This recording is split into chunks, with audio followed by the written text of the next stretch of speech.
So what exactly are the impacts of technology on education? Good morning, I'm Ivana Carrasquillo. Edwin Padilla. Alina Shepherd.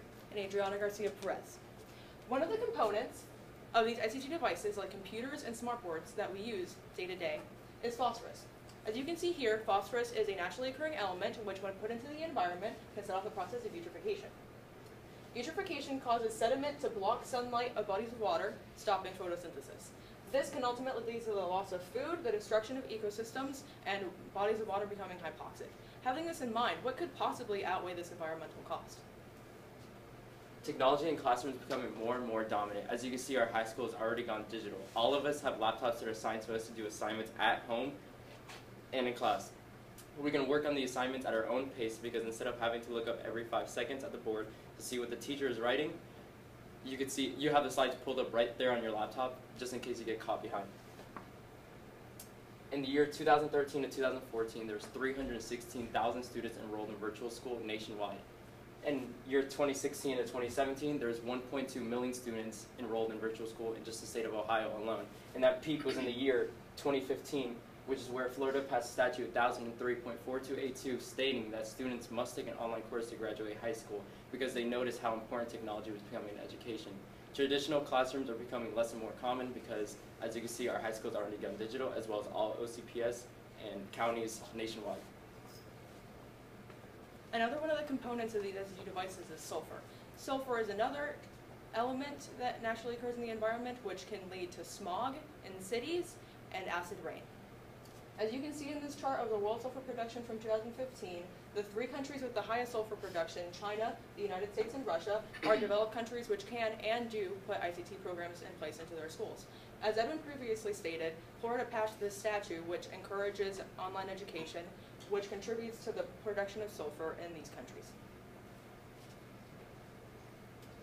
Despite what you said about the sulfur production, the benefits of educational technology outweigh the cons. Certain statistics like reinforcement and expanding on content, motivating students to learn, response to a variety of learning, and doing more for students than ever before are all above 50%, meaning that all of these ways to motivate students and ways to help kids learn are highly effective. Most of the common used technological resources are online lesson plans, web-based interactive games and activities, and websites to deliver classroom knowledge and information, and online videos and images. These are available to students by personal computers, interactive whiteboards, handhelds including cell phones and smartphones, and even e-readers and Nooks. All these benefits are what helps kids learn and are helping kids to do better in school. With that being said, enrollment rates at Japan's Institutes of Higher Education have been steadily increasing since 1955 to 2013. As you can see, the peak in this is from 2013 to 2014, as Edwin mentioned. In this chart, you can see that education is improving with technology. The use of technology is helping kids to do better, and enrollment rates are increasing because kids are doing better in school. In this chart of U.S. energy consumption by year, you can see that there's an increasing trend. However, we see that the pocket of growth starts to happen in the decade of the 70s. In this decade, Microsoft and Apple were founded in 1975 and 1976 respectively. This proves that technology and education encouraged the increase of energy consumption. As mentioned by Alina and Edwin, the peak of this consumption is the decade of the 2010s, as more programs are put in place in schools in the United States and worldwide, and technology is encouraged to be used in education. As Alina talked about, technology is commonly used now for online videos like Crash Course or online games like Kahoot or quizzes, where they have increased the engagement of students because learning has become more entertaining. Also, the productiveness of students has increased because of Google Classroom and Canvas, where the work that they do in school, they can do in class, at home. Also, they can communicate with teachers and peers for projects. In addition, technologies have had an increase in academic success. There was an experiment conducted in Turkey where there were 2 groups of students that were taught math. One group of students had technology and the other group didn't. These are the results from the experiment.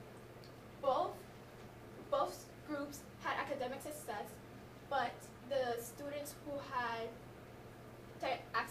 technology had the greater increase.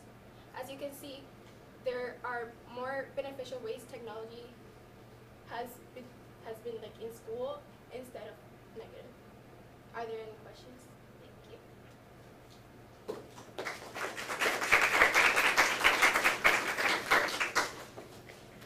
Yes, I have questions.